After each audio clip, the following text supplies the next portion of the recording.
Você acompanha Jornal da Rede Alesp. Estamos de volta, esse é o Jornal da Rede Alesp. Hoje é segunda-feira, estamos aqui trazendo as notícias do Parlamento Paulista e começou hoje a 23ª campanha nacional de vacinação contra a gripe, vai até o dia 8 de julho. Quem está no grupo prioritário de imunização contra a Covid-19 deve ficar atento às datas, pois a recomendação da pasta é respeitar um período mínimo de 14 dias entre uma aplicação e outra. A Secretaria de Saúde informou em nota que a vacinação contra a influenza permitirá ao longo do ano prevenir o surgimento de complicações decorrentes da doença, mortes e possíveis impactos sobre os serviços de saúde. A medida também poderá minimizar a carga de casos de gripe e prevenir sintomas que podem ser confundidos com a Covid-19. A vacina oferecida na rede pública protege contra 3 tipos de influenza: o H1N1, o H3N2 e o tipo B, Vitória. Nas unidades privadas, as doses são quadrivalentes e imunizam também contra o tipo B, Yamagata. O preço da vacina não é tabelado, podendo variar entre R$ 120 e R$ 140. E a retomada das atividades presenciais em São Paulo ainda gera muita polêmica. O secretário de Educação, Rocieli Soares, anunciou o retorno presencial na rede estadual de ensino a partir da próxima quarta-feira. Já na rede municipal, as aulas foram confirmadas a partir de hoje, segunda-feira, e as instituições particulares decidem como deve ser o retorno às aulas presenciais. Para debater o assunto, foi realizado em ambiente virtual um ato solene aqui na Assembleia Legislativa com a presença de profissionais da educação. Você confere com a repórter Carolina Franca. De acordo com o governo paulista, as atividades nas escolas devem voltar no dia 14 de abril. Entretanto, parte dos servidores defende a continuidade das aulas virtuais. O ato solene foi proposto por Paula Aparecida, da Mandata Ativista do PSOL. Ela falou sobre as principais reivindicações dos profissionais da educação. Mas sejamos nós que exijamos, como uma política de educação, o auxílio emergencial, a vacinação em primeiro plano dos profissionais de educação infantil, porque encarar a educação de maneira séria é entender a diferença entre as crianças e os adolescentes, é entender quem precisa mais da escola presencial e quem pode trabalhar com ela online, né?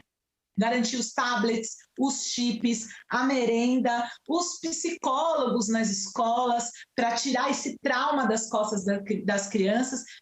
Esse é ter uma dimensão do que a gente vai defender para as pessoas, para a gente, de fato, colocar o governo do PSDB junto com o Bolsonaro do lado que eles estão, que é contra a vida, contra o direito à educação e contra a escola pública. Para a vereadora Érica Hilton, do PSOL, a pandemia, além de trazer novos desafios, colocou em evidência dificuldades já enfrentadas pela categoria.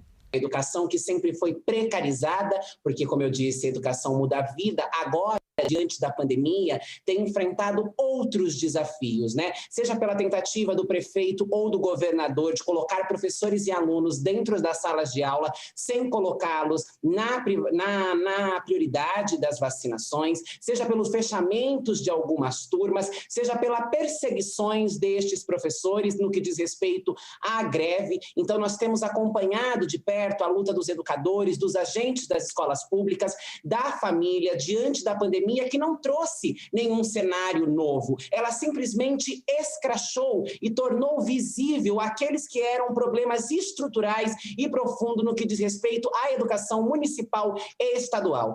Domingos Alves, doutor em Medicina Social, defendeu que as medidas sanitárias podem não ser eficientes para combater a transmissão da Covid-19 nas escolas. Se fala muito, né, da infraestrutura das escolas. Em nenhum momento, por exemplo, houve a pretensão ou qualquer plano para o treinamento das pessoas do ensino responsável por receber essas escolas.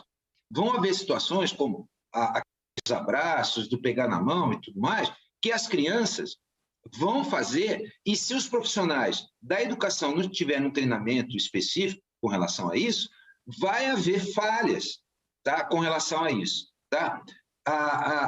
Esses critérios, né, que permitem decidir quando retornar às atividades presenciais, está fundamentados em premissas a relação da SARS-CoV e as crianças, no impacto clínico e carga viral e transmissibilidade. Não é verdade, isso já tem estudos consolidados, que a criança transmite menos e tem uma carga viral menor. Tá? A criança ela tem um comportamento do que se refere ao vírus, tá? Igual ao do adulto. O evento foi transmitido em ambiente virtual pela Assembleia Legislativa de São Paulo e pode ser acessado no canal da Alesp no YouTube. Tá aí o ato solene, direito à vida e à educação, que você acompanhou aí a reportagem da Carolina Franca. E o estado de São Paulo retornou hoje, segunda-feira, à fase vermelha da quarentena, na qual deve permanecer até o dia 18 de abril.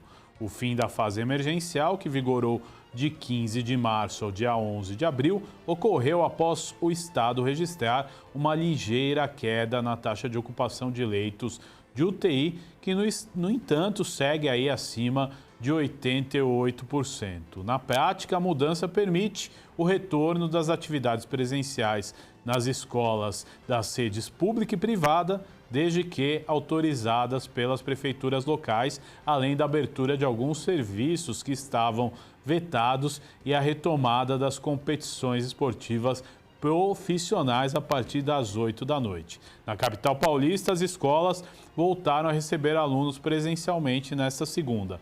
Já na rede estadual, os estudantes retornam às escolas a partir de quarta-feira, dia 14. O atendimento presencial em comércios, bares e restaurantes segue proibido em todo o estado de São Paulo. O toque de recolher e o rodízio na capital e algumas restrições da fase emergencial, como o toque de recolher das 20 às 5 da manhã, foram mantidas nesta fase vermelha. E o Abril Azul conscientiza a população sobre o autismo, distúrbio que se desenvolve no neurodesenvolvimento caracterizado por prejuízos na interação e no relacionamento social. Além disso, pode ser constituído por diferentes graus. Uma parcela dos indivíduos diagnosticados é dependente de cuidados alheios, enquanto em outras situações, os portadores dessa condição são capazes de manter uma rotina comum de trabalho e estudos. Alguns pacientes apresentam até mesmo maior capacidade de atenção, memória e facilidade para o aprendizado de temas específicos. De acordo com a Organização Pan-Americana de Saúde, o transtorno do espectro autista atinge uma em cada 160 crianças. A deputada Valéria Bolsonaro, que está sem partido, comentou sobre o papel do Parlamento Paulista na promoção de diálogos em favor da causa. É dar essa oportunidade, para que as pessoas possam cada vez mais ter esse tipo de contato, para saber que elas não estão sozinhas, que elas não são únicas, que elas têm as mesmas dificuldades, as mesmas dúvidas, as mesmas angústias. E por meio da Assembleia Legislativa de São Paulo, foi criado um projeto de lei para combater o preconceito e oferecer apoio ao público-alvo da campanha. O autor da proposta é o deputado Roberto Moraes, do Cidadania. O parlamentar explicou o que levou à criação desta medida. Só que em Piracicaba nós tínhamos duas irmãs, a Jéssica e a Paula, que eram portadoras. Infelizmente, uma apareceu, a Jéssica está viva, fez o transplante, hoje é uma advogada formada, tem um escritório de advocacia importante aqui. A partir daí, eu passei a ser procurado por vários setores para fazer projetos na área de saúde, projetos de doenças hereditárias. Então, fizemos esses aqui para preparar os profissionais para tratar na sala de aula, para a conscientização do autismo. E o deputado Moraes falou também que a aprovação do texto dele no mês de fevereiro pelos deputados da Alesp foi motivo de muito orgulho. E o país registrou 1.824 mortes pela Covid-19 nas últimas 24 horas e totalizou na noite de domingo, dia 11, 353.293 óbitos desde o início da pandemia. Com isso, a média móvel de mortes no Brasil nos últimos 7 dias chegou a 3.109 óbitos. É a segunda maior média móvel de mortes já registrada, inferior apenas ao número de 1º de abril, 3.119 mortos. Em comparação à média dos últimos 14 dias, a variação foi de mais 17%, indicando aí uma tendência de alta nos óbitos pela doença. Os números estão no novo levantamento do consórcio de veículos de imprensa sobre a situação da pandemia do coronavírus no Brasil, que foram consolidados ontem às 20 horas. O balanço é feito a partir de dados fornecidos pelas secretarias estaduais de saúde. Já são 81 dias seguidos no Brasil com a média móvel de mortes acima da marca de 1.000. O país completa agora 26 dias com essa média móvel acima dos 2.000 mortos por dia e já são 16 dias com a média acima da marca de 2,5 mil. Neste sábado e neste domingo, a marca foi de 3.000 novamente. A marca de 3.000 foi ultrapassada novamente. A última vez que isso havia acontecido foi no dia 2 de abril. E uma blitz interrompeu mais uma balada ilegal no início da madrugada desta segunda-feira em São Paulo. Mais de 130 pessoas foram flagradas em uma casa noturna no Capão Redondo, zona sul da capital. Das 133 pessoas que lotavam a boate, 103 não utilizavam máscara de proteção. Dezenas delas dividiam os narguilés. A casa noturna foi interditada por desrespeitar as restrições sanitárias para conter a disseminação do novo coronavírus. E o PROCON ainda deverá aplicar uma multa ao estabelecimento. A polícia apreendeu no local máquinas de cartão e equipamentos de som. E vamos falar agora mais sobre o projeto 108 de 21, que trata aí da compra de vacinas contra a Covid-19 e a situação da pandemia na cidade de Sorocaba. Sobre esse assunto, nós vamos conversar agora com a deputada Maria Lúcia Amari, do PSDB. Bom dia, deputada, seja muito bem-vinda ao nosso jornal. Muito obrigado por ter aceito o nosso convite. Tudo bem, deputada? Tudo bem, bom dia, é um prazer estar falando com vocês. Realmente, as pautas de todos nós hoje em dia praticamente se concentrou nas consequências e nas sequências de ações também com relação à pandemia, né? Não só no tocante a projetos, mas também a atendimento, principalmente no meu caso, como deputada de uma região, da região metropolitana de Sorocaba, que é composta de 27 cidades. A nossa preocupação é que todas as cidades tenham o apoio necessário dessa ponte que um deputado estadual efetivamente faz com o governo do estado. Deputada, começando a nossa entrevista, eu gostaria de perguntar, sobre esse projeto 108 de 2021, que autoriza aí as compras de vacina tanto pelo governo estadual fora do PNI quanto pelo setor privado. A senhora acha que essa proposta aí, ela vai ajudar a desafogar o SUS e acelerar o processo de vacinação? Na verdade, esse projeto, ele é um projeto autorizativo, né? E, portanto, essa compra de autorização de compras, tanto pelo governo do estado como do setor privado, claro que desde que aprovado pelas agências de vigilância sanitária também, não só, e autoridades estrangeiras também, de instâncias sanitárias. Mas a nossa bancada não teve um fechamento de questão no sentido de que nós começamos a questionar a importância de autorizar. No momento, a gente sabe que não tem vacinas disponíveis para serem adquiridas, né? Fora da aplicação normal do roteiro que está sendo seguido na logística que o governo do Estado estabeleceu. Mas eu entendo importante que o setor privado possa ter acesso, seguindo todas as recomendações da legislação federal, mas nós percebemos que, assim, só São Paulo, através do governador João Dória, que investiu na pesquisa no Instituto Butantan, que nós estamos, na verdade, abastecendo não só o estado de São Paulo, também outros estados brasileiros, né?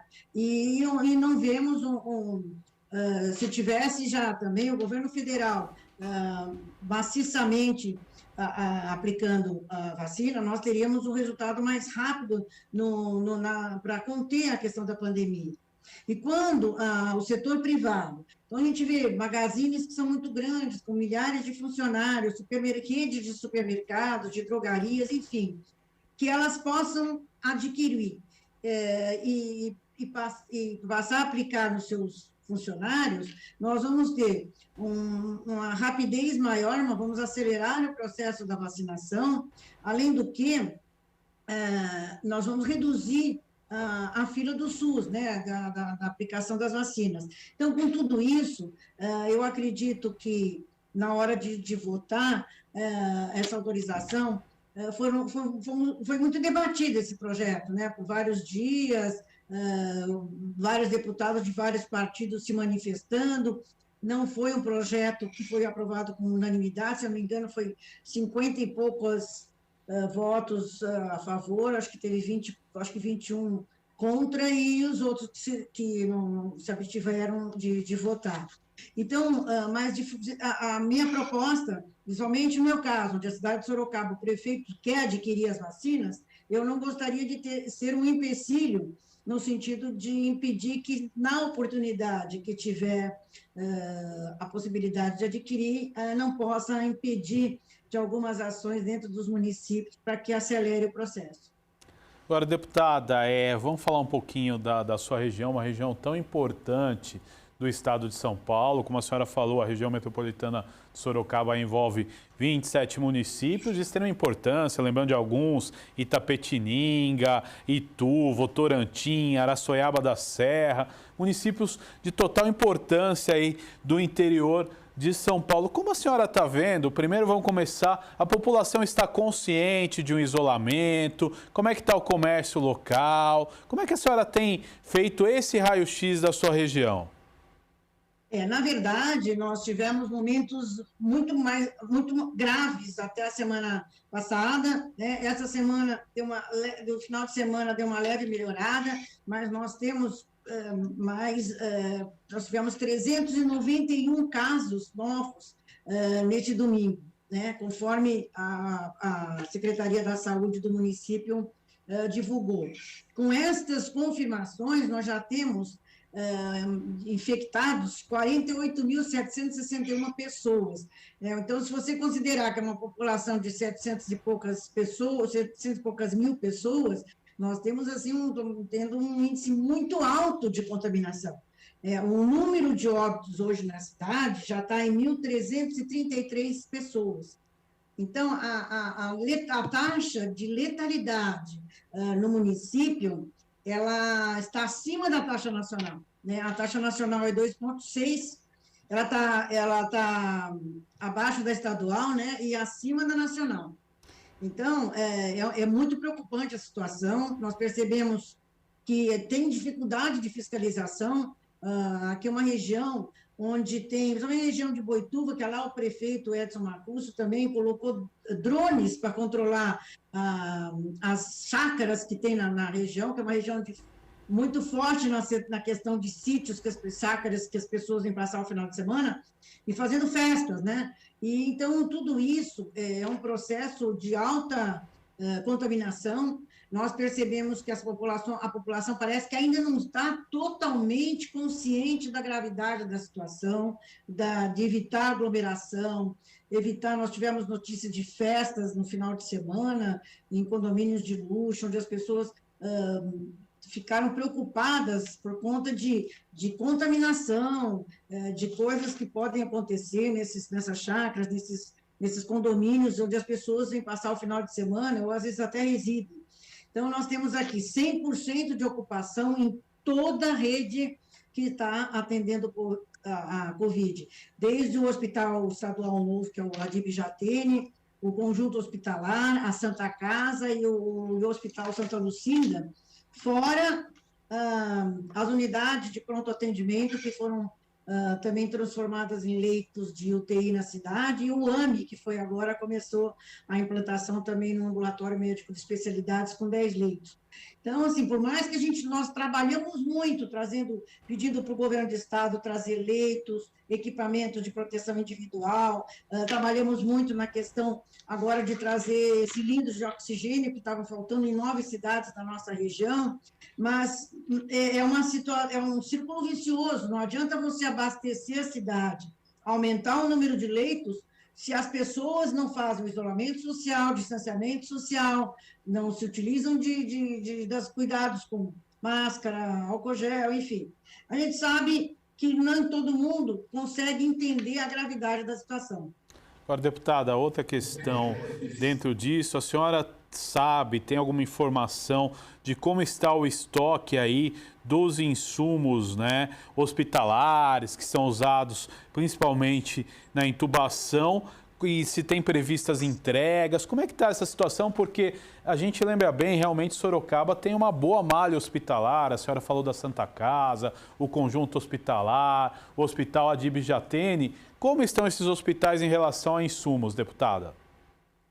Eles estão abastecidos, né? Eles estão abastecidos. Nós ainda estamos lutando com um problema sério, que são as vagas de UTI, né? Nós sempre estamos com um número acima todos os leitos ocupados e temos uma lista de espera de internação. Isso é muito grave, porque o governo tem feito absolutamente de tudo para poder abastecer. Então, até agora, não faltou nenhum insumo, nenhum material, nenhum equipamento que pudesse comprometer o resultado do atendimento, né? Os atendimentos estão sendo feitos de uma forma bastante rápida, mas a gente sabe que os leitos de ocupação da Covid, eles têm uma média de muitos dias, né?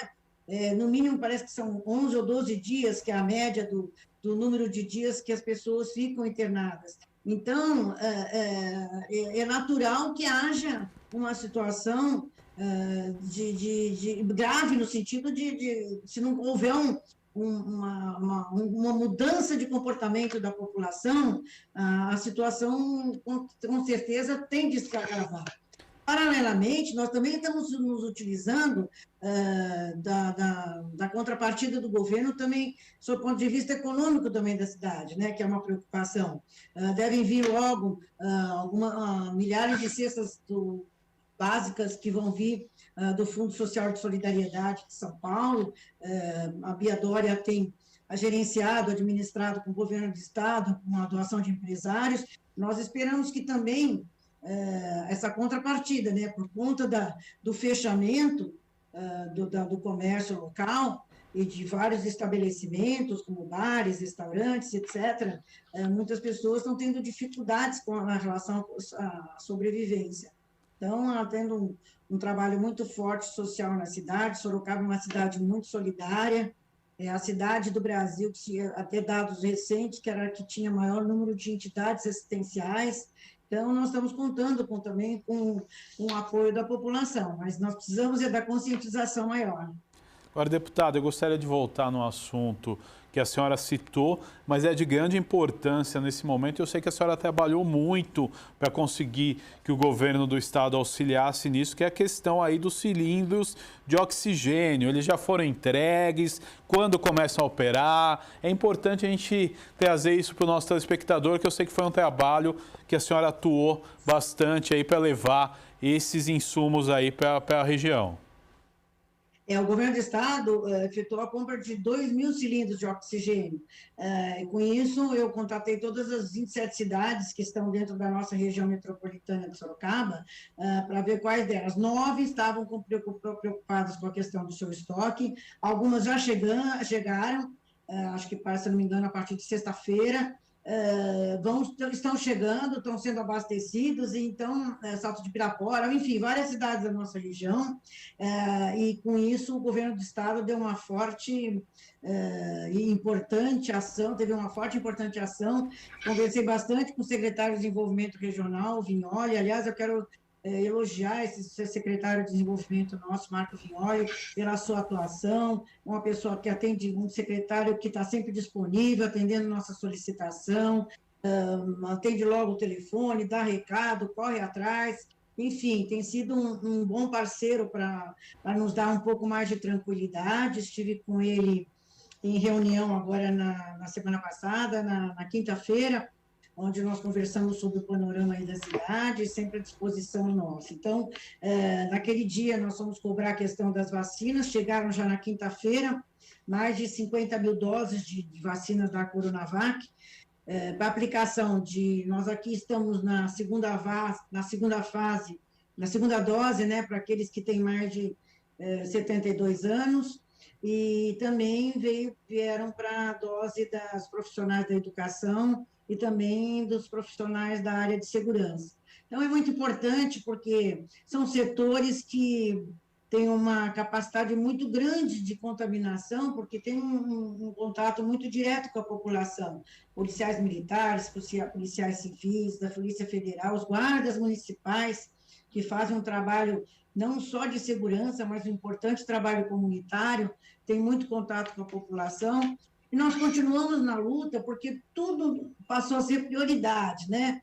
Mas nós também estamos muito preocupadas com as mães de crianças que têm crianças especiais, porque a gente sabe que na hora em que a criança apresenta qualquer tipo de deficiência, uma criança especial, no geral é a mãe, no máximo a avó, e qualquer contaminação impede que essa criança tenha alguém que possa cuidar, né? Então, os conselhos tutelares têm pedido. Então, assim, o que nos preocupa é que São Paulo teve que não só que abastecer o governador João Dória, que nós temos que elogiá-lo pela sua ação na questão de investir em pesquisa, investir no Instituto Butantan, investir para que nós pudéssemos ter a garantia da vacina, mas nós estamos tendo que dividir com outros estados da federação, e com isso nós não vamos ter a velocidade que poderia ser. Nós precisamos que o país se disponha mais a ajudar nessa questão. Acho que nós não temos que, nesse momento, pensar em viés político e ideológico. Pensar que a população está acima de tudo, e nós precisamos dar essa tranquilidade e rapidez para conter essa pandemia. Deputada Maria Lúcia Amari, eu quero agradecer a sua participação no Jornal da Rede Alesp desta segunda, e eu quero que a senhora volte aí em breve trazendo mais atualizações da região, tá certo? Eu estou sempre à disposição, eu já estou no meu 5º mandato, sempre eleita por essa região aí que eu trabalho, que é a região metropolitana de Sorocaba. Sou muito grata pela confiança que essa população sempre me dedicou através do voto nas urnas, e o mínimo que eu posso fazer é me dedicar diuturnamente a atender as necessidades daqui, as reivindicações dos prefeitos e da população da nossa região. Então, um abraço para vocês e obrigada pela oportunidade aí de estar prestando conta do nosso trabalho e conversando para que as pessoas saibam o quanto nós estamos fazendo. Tá bom? Um ótimo dia. Muito obrigado, bom dia, deputada. Esta foi a deputada Maria Lúcia Amari, do PSDB, que trouxe aí os destaques da região metropolitana de Sorocaba, que engloba Sorocaba e mais 27 cidades. Ela trouxe aí as atualizações do Jornal da Rede Alesp desta segunda-feira. E está na hora de falar sobre o que é destaque no Diário Oficial do Estado de São Paulo, lembrando que essa é uma ferramenta importante que a população do estado tem para acompanhar os principais acontecimentos aqui do Legislativo Paulista. A última edição do Diário Oficial, publicada no último sábado, traz uma reportagem especial sobre o papel da Assembleia Legislativa na criação do Instituto de Infectologia Emílio Ribas. O texto traça um paralelo entre as doenças que abateram a população do estado ao longo dos anos, a atuação dos deputados paulistas para conter as epidemias e o surgimento da instituição de saúde que leva o nome de um dos médicos sanitaristas mais importantes do Brasil. Os detalhes completos da reportagem você confere também acessando o portal da Alesp pelo site www.al.sp.gov.br. É só clicar lá na aba Comunicação. E o vice-governador de São Paulo, Rodrigo Garcia, assinou convênio para a instalação de 3 novas unidades do Poupa Tempo. Com investimento estimado em R$ 450 mil, a Secretaria de Governo, as cidades beneficiadas serão Atibaia, Itatinga e Porto Ferreira, no interior do estado de São Paulo. As 3 unidades contarão com 160 tipos de serviços diversos, de diversos órgãos e irão incorporar todos os atendimentos do Detran São Paulo, como primeira habilitação, renovação da CNH, transferência e licenciamento de veículos, revistoria, entre outros. A estimativa é que mais de 220 mil pessoas sejam beneficiadas com este novo poupa-tempo. E o ministro Luiz Fux, presidente do Supremo Tribunal Federal, o STF, decidiu pautar o julgamento sobre a instalação da CPI da Covid para a sessão plenária da próxima quarta-feira, dia 14. Inicialmente, o julgamento estava previsto para o plenário virtual, ferramenta que permite aos magistrados analisarem os processos e incluírem os votos na plataforma digital, sem necessidade de reunião física ou por videoconferência. Mas após conversas entre o ministro da Corte e considerando a repercussão do tema, Luiz Fux decidiu antecipar o julgamento e transferir a discussão para a sessão colegiada por videoconferência. O presidente do STF definiu que o caso terá prioridade na pauta e, com isso, a análise deve anteceder o julgamento de recursos sobre a anulação das condenações do ex-presidente Luiz Inácio Lula da Silva em processos abertos na esteira da Operação Lava Jato. E o Jornal da Rede Alesp vai para um rápido intervalo. Nós voltamos com mais informações para você. Não saia daí.